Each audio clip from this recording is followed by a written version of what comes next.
Hey guys, this is वैभव। अब तुम ये वीडियो देख रहे हो, इसका मतलब कहीं ना कहीं किसी ना किसी डिस्ट्रैक्शन से तुम भी परेशान हो। तो डरने वाली बात नहीं है, मैं भी अपनी 11th में बहुत ज्यादा डिस्ट्रैक्टेड था और इसी कारण मैं अपनी सिचुएशन से तुम्हारी सिचुएशन को रिलेट भी कर सकता हूँ। इस वीडियो में बात करेंगे ऐसी कुछ टेक्निक्स की जिन्हें मैंने फॉलो किया अपने डिस्ट्रैक्शन से ओवरकम करने के लिए, और अगर तुम भी उसे कंबाइंड वे में फॉलो करोगे देन डेफिनेटली तुम भी अपने डिस्ट्रैक्शन से अच्छे वे में डील कर पाओगे। So let's begin the video. अबे जल्दी बोल, कल सुबह पनवेल निकलना है। सबसे पहले जानते हैं व्हाई टू ओवरकम डिस्ट्रैक्शन। अब अगर तुम्हें पता ही नहीं कि तुम्हारा दुश्मन है क्यों, तो तुम क्या उससे लड़ सकते हो? नहीं लड़ सकते। तो देखते हैं कि तुम्हारा दुश्मन यानी कि डिस्ट्रैक्शन किस तरह से तुमको अफेक्ट कर रहा है। So first reason to overcome your distraction is it is wasting your time. तुम्हें पता भी नहीं चलता होगा कि कम डिस्ट्रैक्शन के पीछे तुम अपने 2 से 3 घंटे वेस्ट कर देते होगे। बात तो सही है। Second reason is brainwashing. अब तुम जो भी कंटेंट देखते हो उसके कुछ ना कुछ इम्प्रिंट्स तुम्हारे इंटेलिजेंस पे पड़ते हैं। अब तुम अगर अच्छा कंटेंट देख रहे हो तो उसके अच्छे इम्प्रिंट्स तुम्हारे इंटेलिजेंस पे पड़ेंगे, लेकिन जब तुम कुछ ऐसी खराब कंटेंट देखते हो तो उससे कहीं ना कहीं तुम्हारी इंटेलिजेंस को सफर करना पड़ता है और एज अ रिजल्ट तुम्हारी स्टडीज को भी सफर करना पड़ता है। Third reason is guiltiness. अब तुम्हें डिस्ट्रैक्शन इंस्टेंट प्लेजर तो दे देगा बट साथ ही गिल्टीनेस भी दे देता है, जिससे तुम्हारा पूरा दिन तुम डीमोटिवेटेड फील करोगे, लो फील करोगे और तुम अपनी स्टडीज पे अच्छे से फोकस नहीं कर पाओगे एंड एज अ रिजल्ट फिर से तुम्हारी स्टडीज को सफर करना पड़ता है। तो ये तो थे कुछ रीजंस जिस कारण तुम्हें डिस्ट्रैक्शन से ओवरकम करना है, या ऐसा कह सकते हो कि ये थे डिस्ट्रैक्शन के कुछ बैड इफेक्ट्स।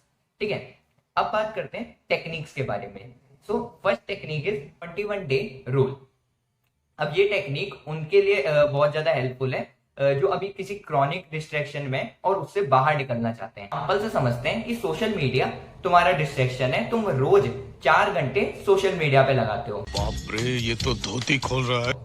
अब तुम अगर ऐसा करोगे कि बस अब तो बहुत हो गया, अब कल से सोशल मीडिया बंद, ये मुझे काफी डिस्ट्रैक्ट कर रहा है, लेकिन अगले दिन क्या होगा कि तुम बिल्कुल ऑकवर्ड सा फील करोगे, तुम कंसंट्रेट नहीं कर पा रहे होगे, तुम्हारा फोकस नहीं बन पा रहा होगा, तुम्हारी एफिशिएंसी घट जाएगी एंड एट द एंड तुम सोशल मीडिया चला ही बैठोगे।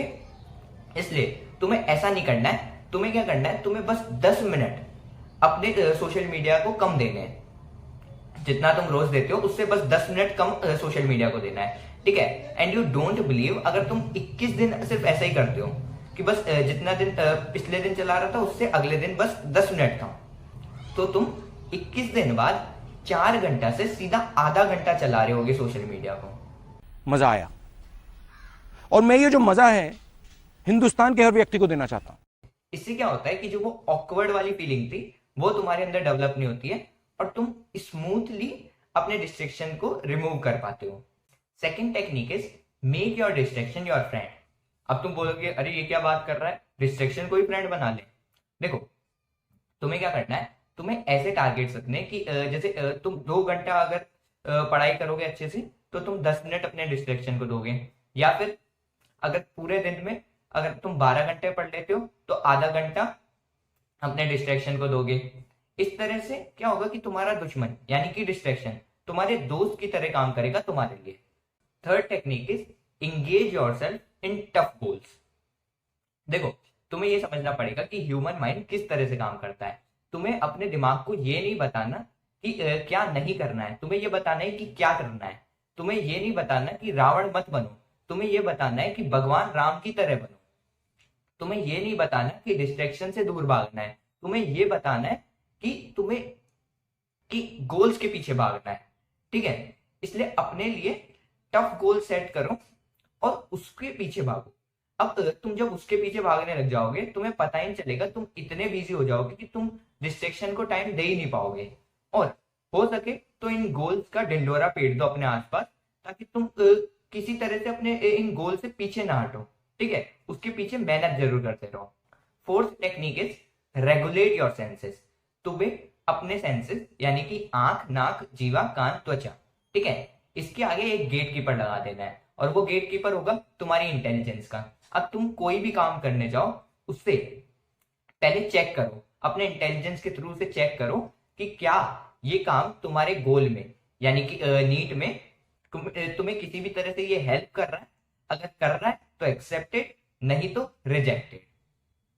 इस तरह से तुम करोगे तो तुम जनरली वही चीजें कर रहे होगे जो तुम्हारे गोल से रिलेटेड है, यानी कि नीड से रिलेटेड है, इससे तुम दूर हो पाओगे।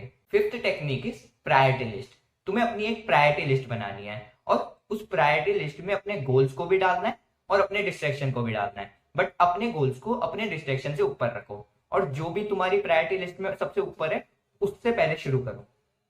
जब तुम ऐसा करना शुरू कर दोगे तो तुम्हारे पास इतना सफिशिएंट टाइम बचेगा ही नहीं कि तुम अपने डिस्ट्रैक्शन को दे पाओ। डिस्ट्रैक्शन तक आते आते तुम्हारा सारा टाइम वैसे ही निकल जाएगा।